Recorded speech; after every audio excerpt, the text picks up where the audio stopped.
Yo, what's going on, people? It's the Steel Knight Workshop is back in action.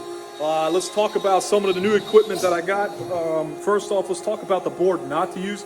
Do not use this board whatsoever. First off, there is no support. Secondly, if you try to reach out to somebody, there is vague information, and the company that makes them and produce them, they do not help. I've been there, I've done it, so don't do it. I had to figure out everything on my own. I am with a Smooth Stepper right now and a MB3 breakout board, which is probably the best thing. It's a learning curve, don't get me wrong, but and I'm running Mach 4. So let's talk about some of the stuff that I upgraded. So let's bring you in here. So here is the Smooth Stepper, the breakout board. I got 5 drivers in here, 5 drivers. My 4th axis and all 5 sitting behind here. I have in the back over there 2 relay boards, so 8 relays. I have the VFD. I have a DIN rail 24. This needs 24 volts. The board does, not this. The board needs 24 volts. Don't forget that. And it supplies 5 volts to the board automatically. And I got another DIN over there that is 5 volts. It's not in use right now.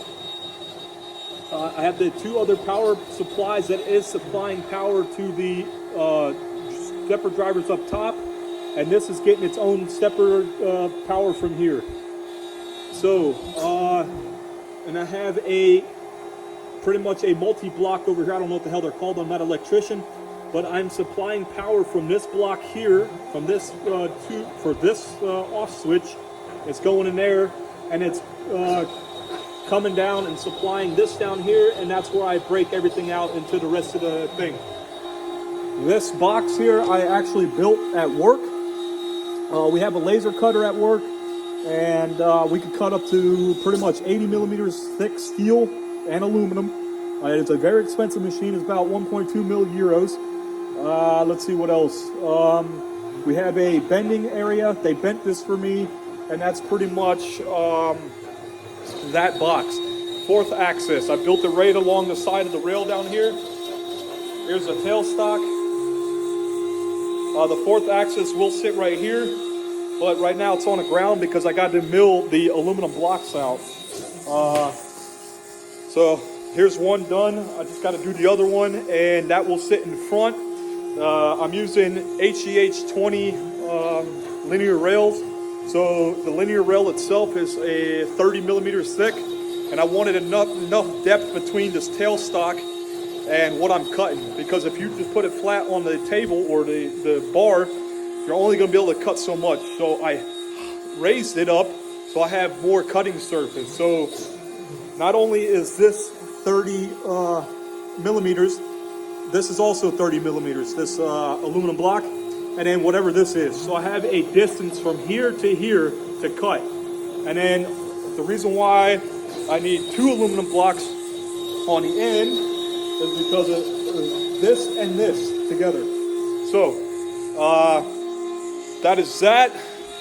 And at work, I went ahead, if you guys remember correctly, I built this out of aluminum. It wasn't too bad. I didn't have the equipment that I have now at work. So I built me I think it's 9.5 liter stainless steel tank. I built the feet at work. We bent everything, we rolled everything, bent everything at work. We laser cut everything. I had to do these barbs up here myself with the CNC, with the lathe machine behind me. And yeah, so we're gonna be cutting here very often now.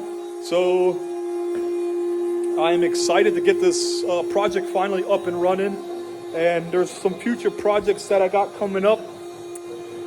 Here is what I 3D printed so far, is a blast valve or blast gate. So what you do is you pull the handle out, which allows the air to flow through into the separator over there, the dust collector. So closed, no suction. So the next couple projects I got coming up, and I hope you guys stay tuned, is I'm building pretty much maybe a 40 by 40 centimeter, probably by this high, so about, I don't know, 60 centimeters, 80, 100, 90, 120, 150, I don't know. It's gonna be about this high, and it's gonna sit in the corner over here, and I'll have the hose and plumbing running up along and hitting the table saw, and hitting the band saw over there, hitting the chop saw over there, and of course the CNC needs one. So I've already 3D printed part of my cyclone separator right here. Here's the top, here's the inlet, here's the outlet or suction part for the top.